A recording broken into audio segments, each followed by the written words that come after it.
Alléluia. Amen. Amen. Amen. Je vous rasseoir là où vous êtes. Mnaweza kaa mahali mlipo. Merci d'être encore là cet après-midi. Asante kuwa hapa tena mchana wa leo. Qui est béni depuis qu'on a commencé ce Nani ambaye travail? alibarikiwa tangu tulianza Oh, leo? qui est béni depuis qu'on a commencé ce travail? Tangu tulianza hii Dis à kazi. ton voisin, si tu n'es pas encore béni ce Ambia soir, jirani yako kama uyabarikiwa jioni ya leo, c'est peut-être ton tour aussi. pengine ni siku yako pia. Parce que Dieu fait quelque chose dans les vies des gens qui sont à côté de toi, c'est-à-dire que Dieu est dans les parages. Wakati Mungu anafanya vitu katika watu walio pembeni yako, ni kusema Mungu na anataka kufika hako. Alléluia. Amen. Ce soir, Jioni ya hier, leo, jana vers la fin, le Seigneur m'a dit, kumwisho Bwana aujourd'hui on aliniambia devra prier pour les familles. leo tutaomba juu ya majamaa. Alléluia. Amen. Comme je suis en train de dire depuis le début de la semaine, depuis que je suis là, j'ai dit, lorsque nous parlons de l'église en mission, Na la wakati mission prophétique de l'église, nilikuwa nasema tangu mwanzo wa wiki tukizungumzia kazi ya nous unabii ya parlons de kanisa, l'influence que l'église devra avoir dans ce temps de la tunazungumzia fin, mshawishi mkubwa ambao kanisa Dans le inapaswa monde. kuwa nayo kwa hii siku za mwisho hapa duniani. l'extension du royaume de Dieu dépend de nous. Ufalme wa Mungu unalingana na sisi, Mais par-dessus toute cette église-là dont on parle, c'est toi et moi. na hiyo kanisa ambayo tunazungumzia ni Et wewe les na personnes mimi, qui composent cette église na doivent watu être ambao des wanaunda gens hiyo stables, kanisa wanapaswa équilibrés et kuwa forts, watu ambao wanastawi, wanasimama imara na wana pour nguvu, être en mesure de parler de leur royaume avec courage et force. ili wawe na uwezo wa kuzungumzia ufalme wao pamoja na nguvu yote. Alléluia. Amen. Alors que Dieu bénisse encore une fois de plus l'homme de Dieu, le pasteur Mungu patient, ainsi abariki que son tena épouse Maman mtumishi wa Jolie. Mungu Est-ce qu'on Patient peut pia acclamer na le mama Seigneur pour Jolie, eux? tunaweza shangilia Mungu kwa ajili yao. Alors aujourd'hui, Kwa hiyo leo parlant de, avant de prier pour la famille, tulizungumzia tutaombea majamaa. je voudrais qu'on lise un texte connu. Tusome kwanza hii shairi ambayo inajulikana. Si tu ne connais pas ce texte, il faudrait qu'on puisse revoir un peu ta conversion. Kama ujue mshairi, tutaangalia tena vizuri Genèse kuokoka chapitre yako. 12. Mwanzo 12. Lisons la parole très sainte de Dieu. Tusome maandiko matakatifu ya Bwana. L'Éternel dit à Abraham, Bwana akamwambia va-t'en Ibrahimu, de ton pays, de ta patrie et de la toka maison ndani ya de ton nchi père, yako, ndani ya nyumba ya baba dans le yako, pays que je te montrerai. katika nchi ambayo Je nitakuonesha. ferai de toi une grande nation et je te Nitakufanya bénirai. taifa kubwa na nitakubariki. Je rendrai ton nom grand et tu seras Fanya une source jina de lako liwe bénédiction. kubwa na utakuwa chemchemi ya Je bénirai baraka. ceux qui te béniront et je Nitabariki maudirai wale ceux ambao qui te watakubariki, maudiront. nitalaani Et watakao toutes les kulaani. familles de la terre Na seront jamaa bénies. zote za ulimwengu zitabarikiwa kupitia wewe. Alléluia. Amen. En réalité, quand Dieu, nous parlons de la mission prophétique de l'église, Dieu a besoin d'une église missionnaire. Ukweli C'est-à-dire wakati une tunazungumzia église qui va conquérir de nouveaux territoires et kazi les ya donner au unabii ya Seigneur. kanisa, ni kusema Mungu Et à la anataka fin, une tushike église dunia, qui kanisa présentera à ambayo Dieu itashika dunia yote na kanisa ambayo itamuonesha Mungu un monde conquis à la cause de la croix. dunia ambayo imetekwa nyara kupitia msalaba. Alléluia. Amen. Et dans ce contexte, s'il y a une chose que le diable attaque Na katika hii usemi kunakuwa kitu ambacho dans le shetani monde et anapiga même vita principalement dans l'église, katika dunia, hata sana katika le kanisa. diable attaque les familles. Shetani anapiganisha jamaa Parce qu'il sait kwa sababu que la anajua famille d'un homme constitue la base de cet homme dans la société. jamaa ya mtu inakuwa msingi ya huyo mtu ndani ya S'il jamii. y a des valeurs qui sont attaquées dès les bas âges dans la famille, Kama kunakuwa zamani ambazo zinapigwanisha le sana diable katika sait mwaka qu'il a mdogo ndani réussi ya à créer jamii, un déséquilibre, shetani naye anatakaka kuunda mambo ya Il kutokustawi. Anajua qu'il a créé un déséquilibre. ya kwamba ameunda kutokustawi. Raison pour laquelle le diable attaque les familles. Ndo sababu ya hiyo shetani anapiganisha sana majamaa, Sans parler de nos familles africaines. bila kuzungumzia jamaa zetu za huko Nous tous Afrika. ici, nous sommes issus des familles africaines. Sote hapa tuko wa jamaa ya Kiafrika. Chaque personne connaît la réalité de la famille de la terre. Kila mtu anajua ukweli ya jamaa ambayo anaishi ndani. Mais Dieu, quand bien même les familles sont de ces gens, Lakini Mungu hata kama jamaa ziko katika hizo hali, il ne laisse pas les choses de cette manière. haache vitu kwa namna hiyo. Il intervient pour que la famille soit aussi une bénédiction pour une nation. Anakuja kutenda ili jamaa iwe baraka kwa ajili ya taifa. Alors dans ce cas, le Seigneur va principalement dans une famille Lorsque Dieu veut écrire l'histoire, je vous ai dit la dernière fois, Dieu n'a pas besoin d'une équipe, Dieu n'a pas besoin d'un groupe. Kwa hiyo Mungu anaenda katika hiyo jamani, niliwaambia Mungu akitaka kufanya historia hana haja ya umati wa watu. Dieu a besoin d'un homme qui comprend. Mungu ana haja ya mtu ambaye ameelewa. Le monde de ténèbres a un principe de sélection. Ni ulimwengu wa giza inakuwa na shurti ya kuchangachanga Et watu. même le monde de la lumière. Hata Quand ulimwengu wa le diable nuru. veut nuire une famille, Wakati shetani il anataka kuharibu n'enrôle jamaa, pas toute une famille dans le mal. hati yake jamaa yote mabaya, hapana. Il prend juste une personne Anachukuaka tu mtu mmoja qui devient son représentant légal dans une lignée. ambaye anakuwa mwakilishi wake katika jamaa fulani. Parce que vous portez le même sang que cette personne. Kwa sababu unabeba damu moja na huyo mtu. Dans le monde spirituel, le sang est un droit. Katika dunia ya kiroho damu inakuwa ni haki. Il y a des gens qui ne peuvent pas t'ensorceler peut-être parce qu'ils n'ont pas le même sang que Kuna toi. watu ambao hawezi kukuroga kwa sababu hawana damu négocier moja na avec wewe. ceux qui portent le même sang que toi pour qu'on te livre. Inabidi wazungumze na yule ambao unabeba damu moja na yeye ili huyo mtu akutoe. Alléluia. Amen. Alors le diable choisit des personnes qui vont représenter les reines du mal dans une famille. Kwa hiyo shetani anachagua watu ambao watawakilisha utawala wa mabaya ndani ya Dans jamaa. le même principe, le Seigneur fait de même. Na katika hizo shurti Mungu naye anafanya hivyo. Il vient choisir un homme dans un ténèbre profond.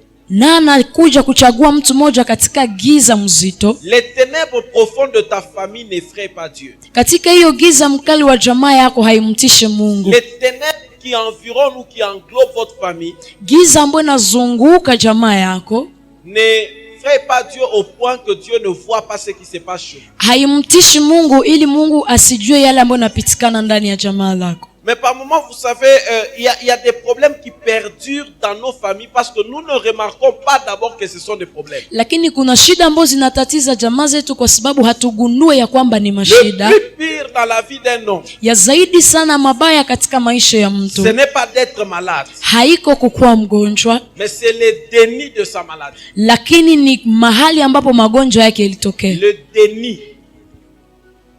Kubisha, c'est quoi? Nier. Ni hiyo kukana magonjwa yake. C'est si il ne reconnaît pas qu'il a un problème. Kama hajue ya kwamba iko na shida. Vous savez que vous pouvez être avec une personne, tant qu'elle ne reconnaît pas qu'elle a un problème, vous ne pouvez pas l'aider. Unaweza kuwa na mtu kabla hajagundua kama yeye ana shida, huwezi kumsaidia. Raison pour laquelle quand nous allons devant un médecin, ndio sababu ya hiyo wakati tunaenda kwa avant de mganga, vous donner un produit, kabla akupatie dawa on fulani, fait le diagnostic. wanaanza kwanza En kukupima. fait, on doit déceler quel est ton problème pour te donner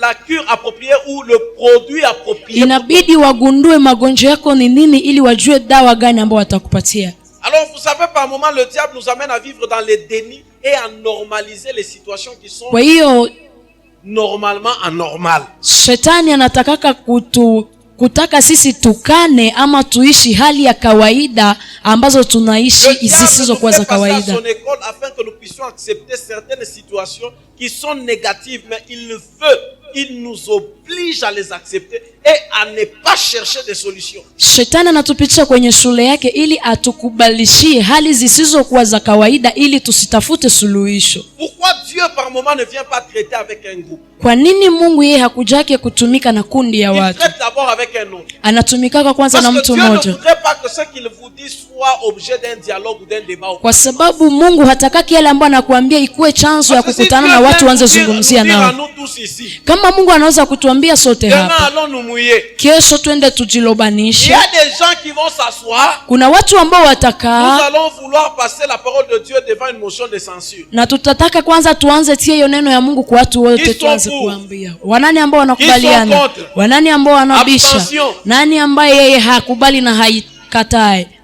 Alléluia. Amen. Raison pour laquelle Dieu vient. Sababu ya hiyo Mungu Prend anakuja, un homme, il va en faire un échantillon. anatoa mtu mmoja ambaye atafanya Lorsque vous mwakilishi, allez commencer à regarder les résultats sur la vie de cet homme, na wakati mtanzo na matokeo kwa maisha ya huyo vous mtu, serez curieux de comprendre qu'est-ce qui lui arrive. utataka kujua nini ambayo inamfikia. Raison pour laquelle dans Genèse 12, Sababu ya hiyo katika Mwanzo 12, Dieu veut écrire une histoire avec l'humanité. Mungu anataka kuandika historia na taifa. Dieu veut créer un royaume. Mungu anataka kuumba ufalme. il va dans une famille. Anaenda ndani ya jamaa moja, Une famille idolâtre. jamaa ambayo ilikuwa naabudu miungu. La sorcellerie de ta famille n'effraie pas Dieu. Uchawi wa jamaa yako haimtishi Mungu. Ton cas n'est pas le premier que Dieu rencontre. Hali yako sio ndo ya kwanza yenye Mungu anakutana nayo. Nous avons un Dieu qui maîtrise son domaine d'expertise. Tuna Mungu ambaye anaelewa kabisa namna yake ya kufanya. Dieu ne vient pas essayer ou apprendre la divinité sur ta vie. Mungu hakuja kupima ama kuanza kujifunza umungu wake juu ya maisha Dieu yako. n'est pas en stage sur ton cas. Mungu haiko nafanya stage kwa ajili ya hali yako. Ce n'est pas un médecin stagiaire à qui on doit apprendre comment faire son Si Mungu ambaye anajifunza ili wamfunze namna gani atafanya Quand Dieu namna débarque yako. dans ta destinée, il sait ce qu'il fait. Kama Mungu anaingia ndani ya kesho yako, anajua nini ambayo Dieu anafanya. a commencé son travail de Dieu depuis des années. Mungu alianza kazi yake ya umungu tangu miaka kadhaa, De sorte que Dieu a une réputation qu'il garde et qu'il protège. mpaka hapo Mungu anakuwa kabisa na ushuhuda ambao anachunga vizuri. Dieu ne voudrait pas arriver dans ta vie et que tu puisses salir son image. Mungu hakutaka aingie maisha yako ili uchafue picha De la yake. même manière, nous les hommes, nous protégeons nos Na réputations. ni hivyo gisi sisi wanadamu tunachunga ushuhuda Dieu wetu. a une réputation, frère. Mungu anakuwa naye na ushuhuda Ça ndugu. fait des siècles qu'il n'a jamais échoué. Inafaa sasa kizazi na kizazi hajawahi Il ne kushindwa. va pas commencer une histoire d'échec avec ta famille. Haezi anza historia ya kushindwa na jamaa C'est-à-dire que yako. Dieu ne va pas salir sa Ni réputation. kusema avec toi. Mungu haezi kuchafua ushuhuda wake pamoja na jamaa Tu es lako. malade, tu as un Kama problème. uko mgonjwa, uko na Regarde shida, ton voisin, dis-lui, angalia jirani yako, Dieu mwambie le fera à cause de sa Mungu réputation. ataifanya tu sababu ya ushuhuda wake. Raison pour laquelle dans les psaumes 115, la Sababu parole de ya Dieu ndani ya déclare, Zaburi non pas à 115 nous neno la Mungu éternel, non nasema. pas à nous, mais à ton nom donc. Nasema si kwa sisi, lakini ni kwa neno lako. Derrière ton nom, il y a une réputation que tu dois garder. Na Si tu nyuma ne jina me lako guéris kuna pas ushuhuda ambao maintenant, utachungwa kama il y a ulipoe des gens sasa. qui risquent de penser Kuna watu ambao que tu n'es watafikiria plus le même Dieu ya kwamba puissant qui hauko agit. huyo Mungu mwenye nguvu mwenye unatenda. Regarde encore ton voisin. Angalia tena Si ton jirani voisin de yako gauche ou de droite n'a pas l'onction. wa kuume na kushoto, kama Cherche hana un voisin qui a umafuta, l'onction, dis-lui voisin. tafuta jirani ambaye iko na upako, Tu mwambie sais jirani, peut-être que tu connais unajua mon problème, pengine unajua shida yangu, mais je t'annonce lakini que nakutangazia Dieu ne va pas salir sa ya réputation. kwamba Mungu atachafua ushuhuda wake.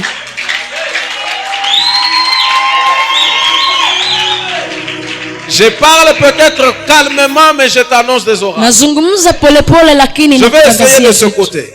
Ndapima hii ni sehemu. Pour ton travail, Dieu a une réputation. Kwa ajili ya kazi yako Mungu ana ushuhuda. À un moment, vous pensez que vous pleurez.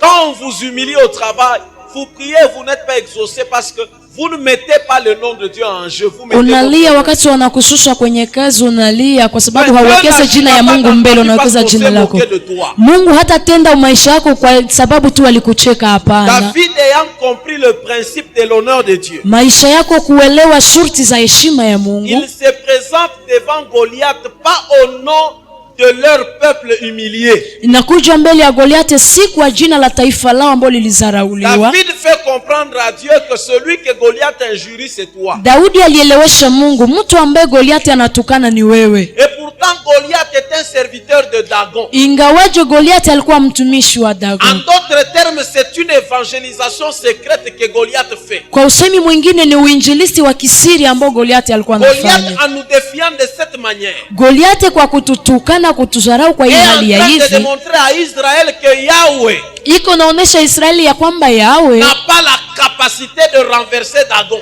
hana uwezo ya kumpindusha ama kuangusha Dagon. David fait comprendre à Dieu Daudi akamwelewesha Mungu qu'il y a la réputation de Yahweh en action. kunakuwa ushuhuda ya Yawe ambayo iko natendeka huko. Seigneur, il y a ta réputation en jeu. Bwana, kuna ushuhuda wako ambao wako unacheza On nayo t'appelle huko. puissant guerrier fort dans les combats. Wanakuita Mungu mwenye nguvu Jehova ndani ya vita. Sabaoth. Jehova Sabaoti, Le Dieu des armées. Mungu wa majeshi. Et le lion Elohim Adonai. Elelion Elohim Le Dieu Adonai, très élevé. Mungu ambao unainuliwa Le Dieu juu, très haut. Mungu wa juu. David regarde et dit, Seigneur, Daudi anatizama anasema, Bwana, Dagon est un Dieu fait de mains d'homme. Dagon ni mtu ambaye alifanyika na mikono ya Mais il a wanadamu, suscité un homme comme Goliath. lakini amesisimua mtu kama vile Il Goliathi fait trembler toute une nation. ambaye anatetemekisha taifa lote Seigneur, mzima. à cause de ton nom, Bwana, sababu ya jina lako, raison pour laquelle à cause de son nom. Sababu ya hiyo tu kwa jina lake. Dieu n'a même pas permis que Goliath tombe à cause des coups. Mungu hakuruhusu Goliathi anguke kwa ajili ya Jéhovah Sabaoth, ambao walimpatia Jehova Dieu des Sabaoth. armées. Mungu wa majeshi. Il a suscité une pierre.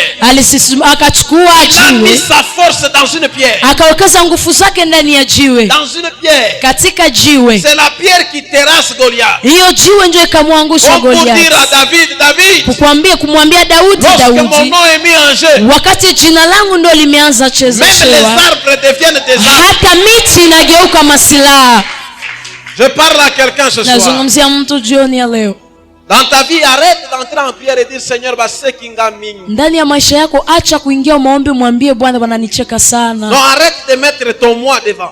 Acha kuzungumzia mimi kwanza Dis mbele au ya Seigneur, Mungu. Ambia Bwana, quand je me présente devant les hommes, je me présente comme étant une personne née de nouveau. wakati nasimama mbele ya watu nasimama kama mtu ambaye alizaliwa upya. Et pourtant, il est écrit dans ta parole, Ingawaje imeandikwa ndani ya neno dans le lako. livre d'Éphésiens 1, Katika kitabu cha Waefeso que 1 nous sommes bénis de toutes sortes de bénédictions ya kwamba en Christ dans les lieux célestes. tumebarikiwa Seigneur, katika aina yote ya baraka quand je ndani me ya présente Kristo devant les nafasi païens, ya ils me mbingu. disent, Wakati nasimama mbele ya ta wapagani vie n'évolue wananiambia pas. Moi, je leur dis, je suis béni en Jésus. maisha yako haiendelee, na waambia tu Et qu'ils nimebarikiwa ndani ya regardent Bwana, présentement ma vie, ça ne ressemble pas na à ce que ta wanaangalia parole kwa usasa maisha yangu haifanane hiyo neno ya Mungu dit. Seigneur, ce inasema. n'est pas une question de ma personne. Ambia Bwana, haina haja ya mimi Il utu en va wangu, de l'honneur, lakini ni heshima de ce que toi tu as dit. ya ile ambayo wewe ulisema. Seigneur, haina mie.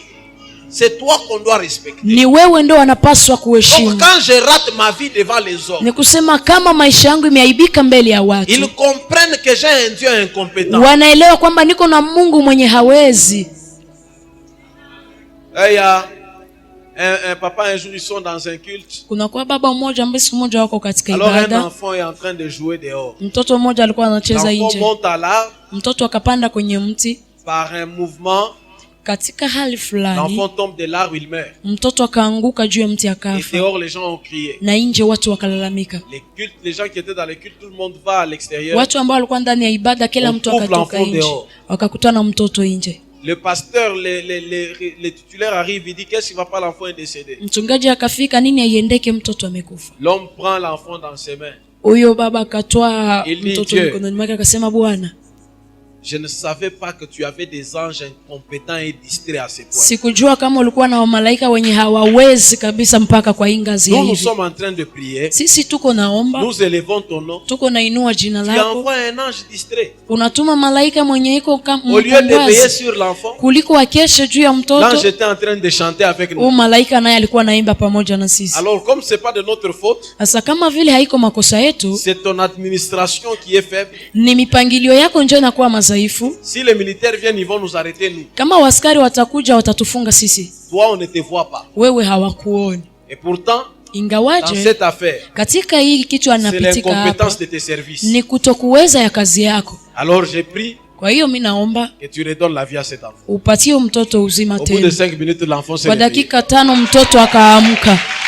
Parce que vous savez, lorsque Dieu, Tunaelewa wakati on Mungu le met en face de ses responsabilités, Dieu tunamtia comprend que mbele ya jukumu zake, Mungu à ce anaelewa niveau aussi je dois faire. kwa hii ngazi inabidi nitende. Alors Dieu regarde une famille comme celle de Terach. Kwa hiyo Mungu anaangalia jamaa kama vile Il la va prendre Terash, un homme comme Abraham. atakachukua mtu kama vile Par Ibrahimu. moment, lorsque Dieu veut faire des choses extraordinaires, Ndugu. il t'isole d'abord. Wakati Mungu anatafuta fanya vitu visivyokuwa vya kawaida L'isolation de na Dieu n'est pas kusha une destruction. Dieu, par moment, nous amène loin pour que nous puissions voir ce qui se passe réellement dans nos vies. Mungu akiweka mtu kando ni ili anataka tuone Et yale quand ambayo Dieu veut yanapitika faire ndani ya des grandes jamaa choses letu. avec toi, retiens Na ça. wakati Mungu anataka kufanya vitu vikubwa na Dieu wewe, te met elewa de hii, côté. Mungu anakuwekaka kando. Ce qui t'arrive n'arrive pas aux membres de ta famille. Yale ambayo inakufikiaka ifikiake Tu watu as wa jamaa l'impression lako. que toi tu forces les choses. Wakati wengine vitu haviendeke, wewe Tu as unakazanishia l'impression que tes vitu. frères réussissent facilement mais ils ne sont pas en Christ. Wewe unatambua wa ndugu zako wanaenda kabisa, lakini hawako ndani ya Kristo. Tu as l'impression que ta vie est difficile. Unagundua kwamba maisha yako ingali ngufu sana. Lorsque tu constates autour de toi que les Wakati choses qui t'arrivent unagundua n'arrivent à personne d'autre, tu es dans le schéma de la faveur de Dieu. Ukigundua karibu yako kuna Un ange arrive dans une maison, il trouve une jeune fille vierge, il lui dit, oh, tu as trouvé grâce au Seigneur. malaika anafika ndani ya nyumba, anakuta msichana bikira, anaambia umepata Il lui dit, neema tu as mbele ya été uso wa Mungu. favorisé. Anasema umepata neema, Tu seras enceinte. utachukua mimba.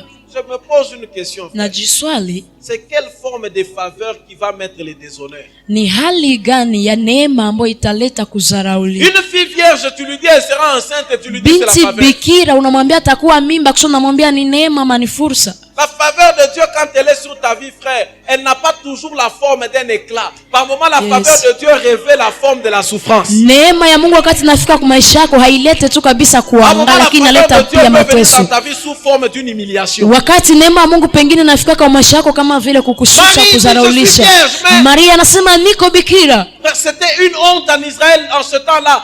Na hiyo wakati ilikuwa ni aibu ndani ya Israeli kukutana na mwanamke bikira Frère, ne soyez pas prêts à kichukua mimba. juger Njoo kwa maana ndugu, sikuwe tayari sana kuamua certains malheurs qui arrivent dans les vies des gens. ole ambazo zinafikia ndani ya maisha ya watu. Ne soyez pas pressés de vous prononcer dans l'échec de quelqu'un. Usikuwe mbio sana kutamka Vous maneno ne ndani ya savez kushindwa pas que kwa mtu. si son échec a déjà revêtu, c'est la faveur qui a déjà Haujui revêtu kama la hiyo forme de kushindwa l'échec. kwake ni neema njoo imefunika inakuwa katika hiyo hali ya Les kushindwa. hommes peuvent appeler ta situation honte, mais Dieu l'appelle Watu ambao faveur. wanaweza ita hali yako ni aibu, lakini Mungu anaita ni fursa, Je ne voudrais neema. pas que tu appelles ton problème du nom que les hommes lui ont donné, mais je voudrais que tu appelles ton Usiite problème shida du nom yako que Dieu lui a jina donné. ambao watu waliipatia, lakini uite jina ambao Mungu Peut-être que les alimpa. personnes qui connaissaient Marie devraient dire en réalité nous pensions que c'était une sœur, c'était une personne intègre. Wengine watu Mais ambao c'était walijua une Maria aventurière walisema cachée. tulikuwa najua ni binti mzuri anajiheshimu, Mais dans le kumbe anakuwa secret, Dieu a kahaba. déjà appelé sa situation faveur.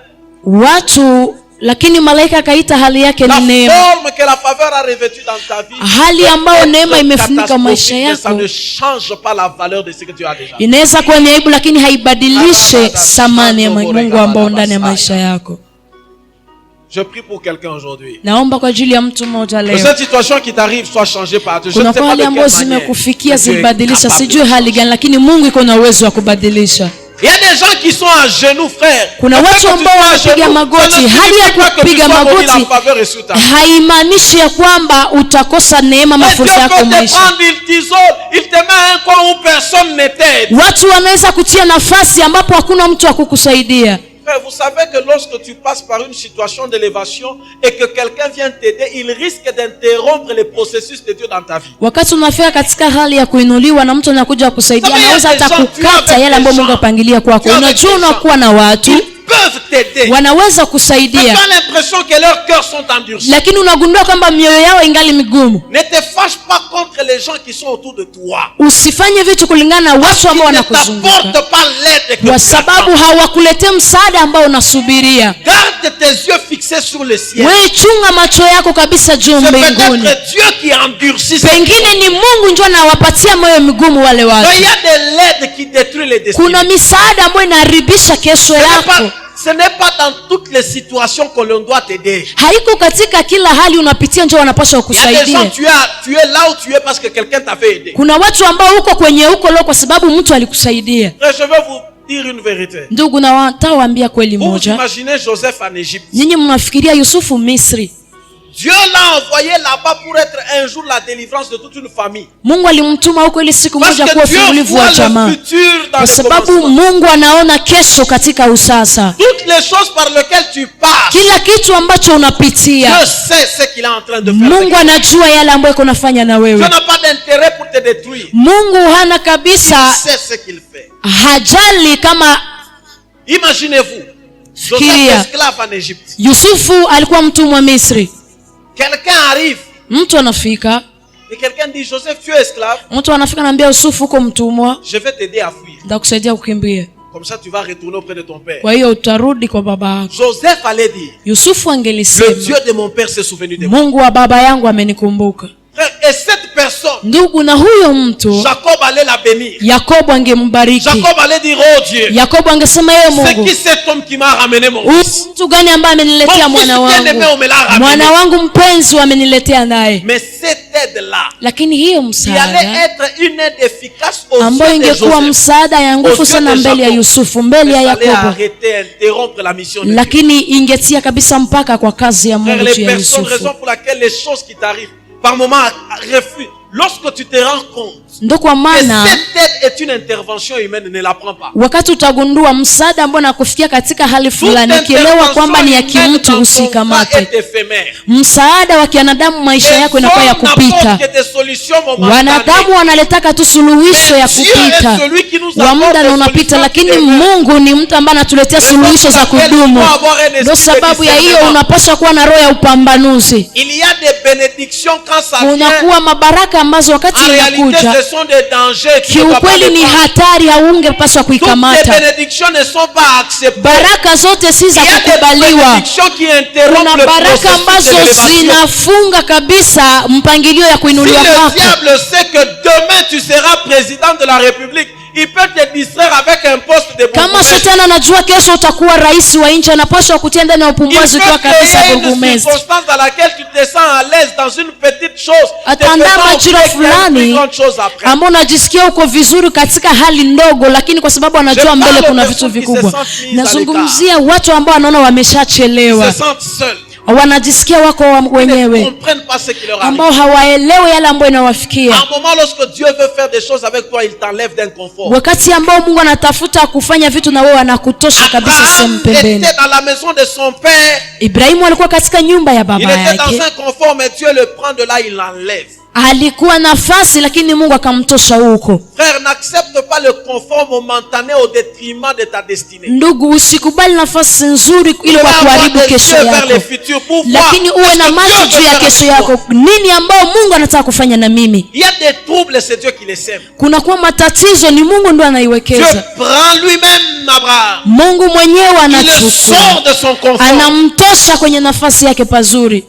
Il te met un endroit dans un déséquilibre. Anakutia nafasi ambapo kabisa haujisikii vizuri. Hujua wapi ambapo unaenda. Vous n'avez jamais imaginé qu'Abraham, lorsque Dieu lui parle, il avait 75 ans, il avait 75 ans. Utafikiria wakati Mungu anazungumzia Ibrahimu alikuwa na miaka 61. Fikiria mtu wa miaka 75. Kwa hiyo miaka Mungu anamuomba kwetu maibobo atoke. Kuna vitu ambavyo pengine unawaza ni kibiblia, unasema ingekuwa ni wewe ungeamini. Lakini kwa miaka 75 unakuwa maibobo. Mungu anakuchukua nafasi fulani. Hata kama haiko kwako, ni kwa baba yako, na wewe unapaswa kaa pale. Quelqu'un me fait rire, il me dit. Mtu ananichekesha kuniambia. On le conseille, on lui dit non mais il faut que tu quittes la maison de ton père. Anamshauri, anamwambia inabidi utoke nyumba ya baba yako uoe. Kisha yeye akasema, je suis imitateur de Jésus. Mimi namuiga Yesu. Ça fait 2000 ans que le vieux la vit chez son père. Ni miaka 2000 huyo tu Yesu anakalaka kwa baba yake. Et il a dit que je viendrai vous prendre, mais il a laissé na alisema kanatakia watwala na kaacha mchumba, mtu ambaye kabisa anacheza sana dunia. Iko na mchumba mwenye aliacha kwao na inakuwa sasa miaka 20. Amen. Mais Dieu sort Abraham de ce lieu là. Mungu anatosha Ibrahimu hiyo nafasi. Ndugu, la grandeur demande des sacrifices. Ukubwa inaomba kujitoa. Il y a des choses que tu dois sacrifier pour la prochaine dimension. Kuna vitu ambavyo unapaswa kujitoa ili ngazi ipande. Si tu n'acceptes pas de laisser certaines choses, il y a des endroits que tu n'arriveras pas. Kama ukubali kuacha vitu fulani, kuna nafasi ambapo hautafika. Il y a des gens qui sont tellement accrochés à la nourriture, frère. Kuna watu ambao wanaambatana sana na chakula. Mtu wa kiroho ambaye anakula tangu siku ya kwanza ya mwezi mpaka siku 13. C'est quelqu'un qui ne connaîtra jamais des exploits avec le ciel. Ni mtu ambaye hatajua mambo makubwa pamoja na Bwana. Unapaswa kujitosha kabisa na vitu fulani, ni gharama. Lakini yale ambayo yanakuwa vizuri katika njia ya Mungu. Ndugu, Mungu anakuwa tu na neno moja na harudi yake nyuma hiyo. Anakamata Ibrahimu miaka 75 na mfanya maibobo, kwa sababu Mungu alikuwa anataka kupitia Ibrahimu hiyo jamaa ambayo ilikuwa waabudu miungu wawe jamaa ambayo itaabudu Mungu wa kweli. Mungu akamtosha Ibrahimu hiyo nafasi. Jioni leo nilitaka Mungu akutoshe katika hiyo hali ya jamaa ambayo unaijua. Il y a un système familial dans lequel tu as l'impression que c'est un système normal. Kuna hali ya jamaa ambayo uko ndani unafikiria ni kawaida. Mungu anapaswa kutosha huko. Regarde de moment Abraham il perd la maison de son père. Il perd certainement la relation avec ses frères. Wakati Ibrahimu akakata uhusiano na baba yake, akatoka katika nyumba ya baba yake, akapoteza uhusiano na yeye mwenyewe. Lakini wakati ilibidi sasa neno la Mungu, ndugu, ilibidi afikie ngazi kama vile ya Paulo, ambaye mwisho wa maisha yake, nilichunga imani. C'est-à-dire quelque chose. Ni kusema kitu fulani. J'ai perdu des amis dans le parcours. Nilipoteza marafiki ndani ya njia yangu. Pour l'endroit où Dieu vous amène, vous perdrez des amis. Ndugu, kuna nafasi ambayo Mungu anakupeleka utapoteza marafiki. Kwa ajili ya ufungulivu wako na utapoteza hata wandugu fulani. Kuna kwa wachumba ambao mtawapoteza. Mes frères, ne perdez pas la foi. Lakini ndugu, usipoteze imani. Parce qu'il n'y a que la foi qui va vous permettre de poursuivre la parole de Dieu. Kwa sababu kuna imani tu ambayo itakuruhusu ufuatilie neno ya Mungu. Hata kama vitu vitakuwa vigumu kwa muda fulani. Ibrahimu, Mungu akumwambia utaenda huko. Mungu alimwambia utaenda kwa mimi nitakuonesha. Yeye alichagua kufupana tumaini lake kwa imani isiyojulikana. Ndugu, nakuombea leo. Sijue hali ya jamaa yako. Najua kuna madhabahu ya uchawi ndani ya jamaa yako. Munaishi katika hali ambayo waruhusu muendelee ili muendelee mbele. Mkono wa Mungu ikuje là où tu es, mahali ulipo, que Dieu te sorte de là. Mungu akutoshe huko. Que Dieu en te sortant toi de ce système. Mungu wewe kwa kukutosha katika hiyo hali. Tu pourras demain après demain y sortir les membres de ta famille. Kesho na wewe unaweza tosha wanamemba wa jamaa lako. Parce que l'histoire de ta famille doit changer au travers de toi. Sababu historia ya jamaa yako inapaswa ibadilike kupitia wewe. Ta famille est couverte de honte. Jamaa lako imefunikwa na aibu. Imefunikwa na uchungu. La famille de David était une famille inconnue. Jamaa ya Daudi ilikuwa jamaa ambayo haijulikani. Une famille inconnue en Israël. Jamaa ambayo haikujulikana ndani ya Israeli. Une famille anonyme. Jamaa ambayo ilikuwa haina jina. Lakini wakati Mungu alipita ndani ya maisha ya Daudi na Goliathi akaanguka, on pose une question. Wakaswali, de qui est-il fils? Huyu mwana ni mwana wa nani? Il est possible qu'au travers de inawezekana kupitia wewe jioni ya leo parle du nom de ton wazungumze jina ya jamaa yako. Je vois quelqu'un dans cette salle. Naona mtu ndani ya mkusanyiko hapa. Kwa neema yako wewe, kupitia wewe aibu ambayo ilikuwa juu ya jina ya baba yako, aibu ambayo ilikuwa juu ya jina ya mama yako, nasema kupitia wewe, aibu ya jamaa lako. Hakuna mtu ambaye hakuna mtu ambaye aliolewa vizuri, hakuna mtu ambaye alivuka mpaka wa nchi. Nazungumzia aibu ya jamaa yako. Inawezekana kupitia wewe. Que l'on parle de ta famille différemment. Dans lesquels vous arrivez. Angalia kuna kata ambao unafika ndani. Tout le monde connaît le problème d'une certaine famille. Kila mtu anajua shida ya jamaa fulani. Je vois dans cette salle. Naona katika mkusanyiko des frères et des sœurs qui deviennent des références. Wandugu ambao wanakuwa vitambulisho wa jamaa. Ils deviennent des références de leur famille. Wanakuwa vitambulisho ya jamaa zao. Il faut qu'on arrive à une dimension où nos frères, inabidi tufike katika ngazi ambayo wandugu zetu wanafurahishwa kukuwa wandugu zetu. Yes. Ça veut dire il y a des membres de famille, tu as ton frère mais tu as honte de le présenter. Kuna kwa wandugu wa jamaa yako lakini unasikia aibu ya kusema huyu ni ndugu yangu. Mais il y a des gens, lakini kuna watu, même si ce n'est pas ton frère, c'est seulement quelqu'un avec qui vous avez étudié. Hata kama iko ndugu yako ni mtu tu ambaye mlisoma naye shule moja. Mais tu es content de dire aux gens. Lakini unafurahiaka sana huko naambia watu, j'ai étudié avec lui. Nilisomaka na huyu. Ora bashaka. Je prie ce soir. Nasema jioni ya leo. Que tes frères, wandugu zako, sois heureux que tu sois leur frère. Wafurahi gisi uko ndugu yako. Ah oh, quelqu'un est en retard. Mtu hafurahi. Je prie que tu sois une personne qui sera en train de passer à la télé. Naomba uwe mtu ambaye utapita kwenye runinga na wandugu zako. Ni wakwetu. Ça fait du bien. Inafanya vizuri sana. Vous êtes là, tu es là. Uko wewe hapa. C'est toi qui fais respecter. Ni wewe ndio unaheshimilisha jamaa lako. Donc quand on parle de ton Nikusema wakati wanazungumzia baba yako. Je vais donner cet exemple qui est approprié. Etienne Étienne Tshisekedi est mort comme un opposant. Etienne Tshisekedi alikufa kama vile ambaye anapinga. Aujourd'hui, quand on parle de lui, on ne parle pas de l'opposant. Lakini wakizungumzia yeye hawamsemaki kama vile opposant. Niko kwenye runinga. J'entends on dit le père du président. Naona wanasema baba wa rais. Oh mon Dieu. Mungu wangu. Vous savez que l'identité d'un homme peut changer. Mnajua anwani ya mtu inaweza kubadilisha siku tu moja. De l'opposant radical. Inatosha hiyo opposant au père du président na kuwa baba wa rais ya nchi. Je vois quelqu'un dans cette salle. Naona mtu katika mkusanyiko hapa. Aujourd'hui quand tu vas rentrer chez toi. Leo wakati utarudia nyumbani. Regarde ta femme. Angalia mke wako. Regarde tes enfants. Angalia watoto wako. Waambie nyinyi hapa. Vous serez fiers. Nyinyi mtafurahishwa. Partagez les mêmes sangs que moi. Gisi mulichangia damu na mimi. Regarde ton voisin. Angalia jirani yako, ambia jirani. Même toi qui es assis. Hata wewe unakaa karibu yangu hapa. Dans 2 ans. Miaka 2. Tu seras fier. Utakuwa na furaha. D'être assis. Ya kukua tu kuikala siku moja nami karibu. Vous savez qu'il y a des gens unajua kuna watu qui non seulement deviennent des références pour leur famille, ambao watakuwa vielelezo kwa ajili ya jamii, références pour la watakuwa hata pour la société. kwa ajili ya nchi, kwa ajili ya jamii. Hawezi kuzungumzia bila kuzungumzia yeye. Naona watu katika kanisa hili. C'est vous qui allez faire qu'on va parler de Goma. Ni nyinyi ndio mtafaa wazungumzie Goma. Je vois un prophète dans cette église. Naona nabii katika kanisa hili. Tu verras qu'on parle de l'église de Goma. Utafanya wazungumzie kanisa la Goma. Je vois un frère dans cette église. Naona ndugu ndani ya kanisa hili. Tu feras qu'on parle des hommes d'affaires. Wewe utafanya wazungumzie watu wa biashara.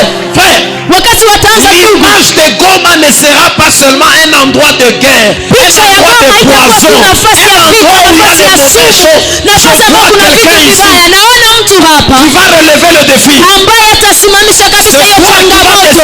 Jioni ya leo ameamua, je vais donner une autre image à ma famille. Hapana picha ingine juu ya jamaa langu. Je vais donner une autre image à ma femme. Hapana picha ingine kwa mke wangu. Je vais donner une autre image à mes enfants. Hapana picha ingine kwa watoto wangu. Je ne sais pas à qui je parle. Sijui nani nazungumzia. Je ne sais pas à qui je parle. Sijui nani namzungumzia. Peut-être que je parle aux gens qui ne sont pas dans la salle. Pengine nazungumzia watu ambao hauko mahali hapa. Mais si je te parle à toi qui es ici ce soir, kama nakuzungumzia wewe ambao raison pour laquelle na sababu ya hiyo Dieu t'a fait passer par toutes ces choses. Na kupitisha kwa ajili ya hivi vitu vyote. La hauteur de tes combats. Ukubwa wa vita vyako. Détermine la hauteur de tes combats. Hiyo inaonyesha ukubwa wa kuinuliwa kwako. Barabasanda. Hallelujah. Moïse est en train de prier. Musa iko naomba. Prends ta Bible. Kamata Biblia yako. Barabashanda. Shando roboroskeba. Mon Dieu, je suis heureux ce soir. Nafurahi jioni ya leo. Prends la hauteur de tes adversités. Ndugu, ukubwa wa maadui zako. Voici ce que Dieu va faire ce soir. Angalia yambo Mungu atafanya jioni ya leo. Dans le psaume 90 le verset 15. Katika Zaburi 90 mstari wake wa 15. La Bible déclare. Biblia inakiri. Est-ce que quelqu'un a trouvé? Mtu mmoja amepata. Je voudrais que tu proclames ça à haute voix. Nilitaka ukiri wewe peke kwa sauti kubwa. Oh ya Rabashanda. Jésus, tu fais des miracles. Nul n'est comparable à toi. Nul n'est comparable à toi. Car tu es grand. Jésus, tu fais des miracles. Nul n'est comparable à toi. Arabos que de béat. Nul n'est comparable à toi, car tu es grand. Prends ta Bible. Jésus, Biblia yako. Lisons ensemble. Tusome kwa pamoja. Lisons ensemble. Tusome pamoja. Merci. Lisons. Tusome. Psaume 90 le verset 15. Zaburi 90 mstari wa 15. Je suis en train de proclamer, de prophétiser. Niko nakiri na niko natabiri. La Bible déclare. Biblia inakiri. Réjouis-nous autant des jours que tu nous as humiliés. Furahi kwa wakati wote ambao nataka kushusha. Turudilie tusome pamoja. 1, 2, 3. Réjouis-nous autant des jours que tu nous as humiliés. Je suis en train de déclarer cela. niko nakiri kwa ajili ya maisha yako. Si ton humiliation a pris 10 ans, Kama kudharauliwa kwako ilikamata miaka 10, tant de jours que vous avez pleuré, kwa siku zote ambazo ulilia, tant de jours que tu as été humilié, siku zote ambazo ulishushwa, Dieu va nous réjouir. Mungu atatufurahisha. Si ton humiliation avait pris 20 ans, Kama kudharauliwa wako ilikamata je miaka vois une saison 12, de 20 années. naona majira ya miaka 12. Ton humiliation avait pris 15 ans. Kudharauliwa wako ilikamata Je miaka vois une 15. saison de 15 années. Naona sasa majira ya miaka 15. Regarde-toi, aide-moi à dire à 3 personnes. Nisaidie uambie watu watatu. Autant de jours que nous avons été humiliés. Siku zote ambazo tulizaraulika, Autant d'années que nous avons vu le malheur. miaka yote ambayo tuliona mateso. Il dit autant d'années que nous avons vu le malheur. Sema miaka zote ambazo tuliona magumu. Je prie pour tes yeux. Naomba kwa ajili ya macho yako. Je prie pour tes yeux. Naomba kwa ajili ya macho La yako. Bible dit que tes yeux ont vu Biblia le inasema malheur. macho yako imeona ole. Dis à Dieu, mes yeux ne sont pas encore troués. Ambia Mungu macho yangu haijatoboka. C'est-à-dire de la même manière que j'ai vu le Kusema hivyo malheur, hivyo niliona hizo ole, mes yeux peuvent aussi voir le macho malheur. yangu inaweza kuona heri. Yes. Yes. Je vois Dieu changer les chaînes de Naona Mungu télévision. iko anabadilisha runinga. Pendant longtemps, tu regardais la chaîne Siku dont le nom nyingi était ulikuwa naona Malheur runinga TV. ambao tu walikuwa naongelea ole. TV. Walikuwa naandika ko ni ole runinga. Malheur TV. Ole runinga. Mais ce soir, Lakini jioni ya je leo vois une nouvelle chaîne. naona seni ya Je vois mpya. une nouvelle fréquence. Naona seni ya Ça mpya. s'appelle Bonheur TV. Inaitwa heri. Ça s'appelle Bonheur TV. Inaitwa heri. Tes yeux Macho yako vont voir. itaona. Je dis tes yeux vont voir. Nasema macho yako itaona. Je dis tes yeux vont voir. Macho yako itaona. Tes yeux ont vu tes frères mourir. Macho yako iliona wandugu zako Tes yeux wanakufa. ont vu la pauvreté. Iliona umaskini. Le proverbe dit, Mezali anasema les yeux sont insatiables. macho inakuwa ambayo haiepuke, haishibake. C'est-à-dire, Seigneur, Ni kusema Bwana, mes yeux ne sont pas rassasiés d'avoir vu les malheurs. macho yangu hayashiba kuona tu Il y maole. a encore assez d'espace Kunakuwa tena nafasi nyingi pour voir ta main agir. ili kuona mkono wako wa utendaji. Qui est fatigué de voir sa vie? Nani ambaye amechoka kuona maisha Qui yake est ya je suis ole? fatigué de voir ma vie comme ça. Mwambie Mungu, nimechoka kuona maisha yangu hivi. Je ne vais pas regarder les millions seulement chez les autres. Siwezi ona mamilioni tu kwa wengine. Qui n'est pas fatigué de voir les millions seulement aux États-Unis? Nani ambaye hachoki kuona tu mamilioni huko Est-ce que toi États-Unis? tu ne peux pas aussi avoir un compte en banque? Na wewe Quand tu kuna les wewe una vérifies account là, kwenye benki, wakati on a unaenda écrit 150 millions. unaona maisha andika milioni 150. Ah, Yabashaka. Jésus. Qui ne veut pas aussi rentrer chez lui? Nani ambaye naye Quand hataki il kurudi regarde le kwake? Swaro automobile, Wakati anaona il a des véhicules d'1 million de dollars. anaona magari zinakuwa za mamilioni ya madola. Frère, Dieu n'est pas contre la forte prospérité. Mungu hapingane sana na hiyo kupata pesa na kubarikiwa. Anasema, Biblia inasema Isaka Il akakuwa avance en tajiri, enrichissant. akaendelea Et il kutajiri, devint fort. akakuwa sana tajiri. Quelqu'un regarde ses mains et dit, Seigneur, Mtu angalie mikono yake aseme, Bwana, je suis fatigué de voir l'argent que je touche. nimechoka kuona pesa za mimi nagusaka. Je suis fatigué de voir ma maison telle qu'elle est. Nimechoka kuona nyumba yangu gisi iko tu. Qui est vile. fatigué de voir Nani ambaye anachoka? Maraba Santa? Qui est fatigué de voir même son ministère? Nani ambaye amechoka kuona hata huduma yake Quand gisi tu regardes ilivyo? ton ministère, Wakati unaona huduma yako, je suis fatigué de voir mon ministère comme ça. nimechoka kuona huduma yangu mwa hii hali Il y ya a hivi. autre chose que je peux Kuna voir. vitu vingine ambavyo naweza kuona. Il y a autre chose que je peux voir. Kuna vitu vingine ambavyo naweza kuona. Ondorobo Sante Bra. Marabarababa. Dieu lui dit, Mungu akamwambia, je ferai de toi une grande nation. tafanya wewe taifa kubwa. Là où tu es sorti seul. Mali ulitoka mwenyewe. Frère, ne sois pas effrayé par ta solitude. Ndugu, usiogopake kwa upweke wako. En toi, Ndani mwako, ndani mwako il y a des nations. kunakuwa mataifa. Amen. Je n'ai peut-être pas certaines choses dans les mains. Pengine sina vitu fulani fulani mikononi mwako, lakini ndani mwako muko bintu. Amen. Regarde ton voisin. Angalia jirani yako. Dis-lui voisin. Mwambie jirani. Kama ni ndani mwangu. Yes. Muko bintu. Muna bintu. Ndani. Là dedans, là dedans. Humo ndani muna vitu. Je suis petit dehors. Niko mdogo kwa nje. Mais dedans. Lakini ndani. Je suis une grande nation. Niko taifa kubwa. Voisin. Ambia jirani yako.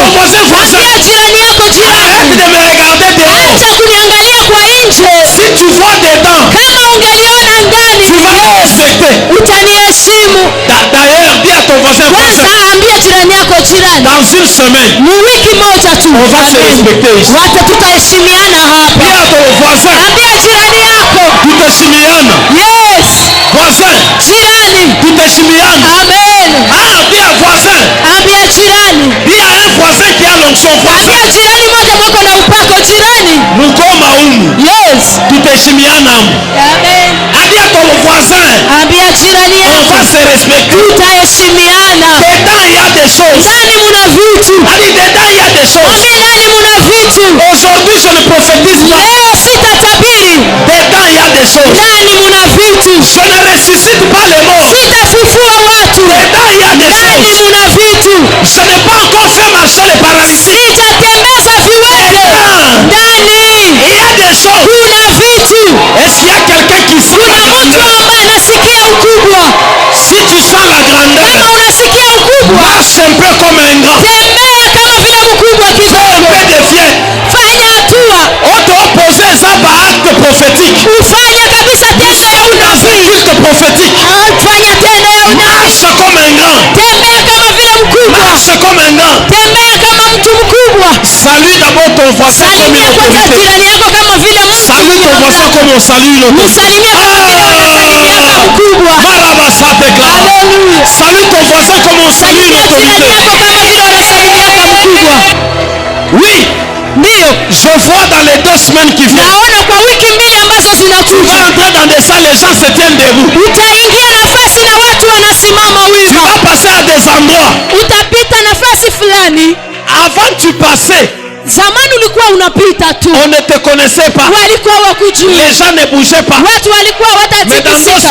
Lakini katika wiki mbili. Quand tu vas commencer à sortir. Wakati utaanza kutoka. Il y aura des embouteillages à Goma à cause de toi. Utakuwa Goma sababu yako. Il y aura des embouteillages à Goma ici. Utakuwa Goma hapa. À cause de toi. Kwa sababu yako. Quand tu sors. Wakati utatoka. On va commencer à te conseiller. Wataanza kukushauria. Non, il ne faut pas que tu sortes lundi. Parce que si tu sors lundi, kwa sababu ukitoka siku ya kwanza, tu bloques la circulation. Utakuwa umefunga watu kutembea. Hallelujah. Il y a quelques années en arrière, ton numéro était inutile. Lakini kisha ibada ya jioni ton téléphone va sonner. Namna ambayo simu yako italia.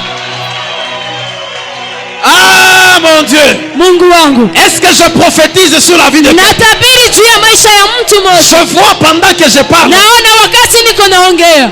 On dirait des étoiles qui brillent ici. Kama vile manyota ambazo zinang'aa hapa. Je vois des choses.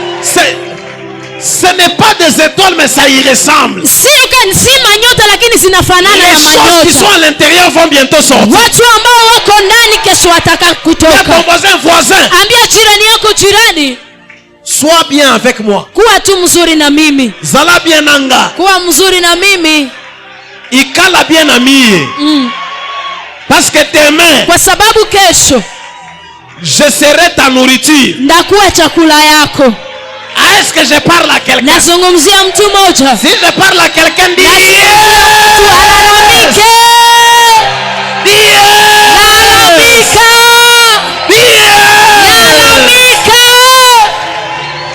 Après il lui dit, kisha akamwambia, je rendrai ton nom grand. Nafanya jina lako liwe kubwa. Oraba sante clair. Hallelujah. Je rendrai ton nom grand. C'est-à-dire qu'il est possible d'avoir un petit nom. Ni kusema inawezekana uwe na jina ya kidogo. Mais ce soir, lakini jioni ya leo, Quel est ton nom? Jina yako ni nini? Quel est ton nom? Jina yako ni nani? Je bénis ton nom. Na bariki jina lako. Je dis que ton nom soit grand. Nasema jina lako liwe kubwa. Je dis que ton nom soit grand. Jina lako liwe kubwa. Je vois dans cette salle Naona katika mkusanyiko des grands noms. jina zikubwa. Je vois des grands noms. Naona majina Vous zikubwa. deviendrez des noms célèbres. Mtakuwa majina zenye Lorsqu'on dit sifa. je rendrai ton nom grand, Wakati alisema nafanya jina lako c'est-à-dire kubwa, que ton nom, ni kusema kwa je jina vais y lako rattacher la célébrité. naiambatanisha ako sifa À fulani. ton nom, Kwa jina je lako vais y rattacher les exploits. naiambatanisha ako vitu C'est là vya que je vous ajabu. disais, Ni hiyo ndo nilikuwa à cause de nawaambia, toi, kupitia on wewe va tu connaître le nom de ta famille. wanapaswa jua jina ya jamaa lako, Le nom qui était petit, jina ambalo lilikuwa ton ndogo, nom qui était caché. jina lako lilikuwa On ne nafichikwa. parlait jamais de toi. Walikuwa wazungumziake kuhusu Avant wewe. la fin de cette année, Kabla mwisho ya hii On parlera de toi. mwaka watakuzungumzia Je na dis wewe. avant le 31 Nasema décembre, kabla siku makumi On tatu parlera na de moja toi. ya Desemba watu watazungumzia avant le wewe. 31 décembre, Kabla siku makumi On tatu na parlera moja de ya toi. Desemba watazungumzia nous wewe. sommes dans un culte prophétique. Tuko katika ibada ya Nous sommes unabii. dans un culte Tuko prophétique. katika ibada ya Je unabii. ne sais pas ce qui se passe ici. Sijua nini ambayo yako Nous napitika. sommes dans un culte dangereux. Tuko katika ibada ya Toute maajabu. l'identité change. Yale ambayo maisha yako ibadilike. Rabashanda. Haleluya. Indabarabasoba. Nous sommes dans un culte. Tuko katika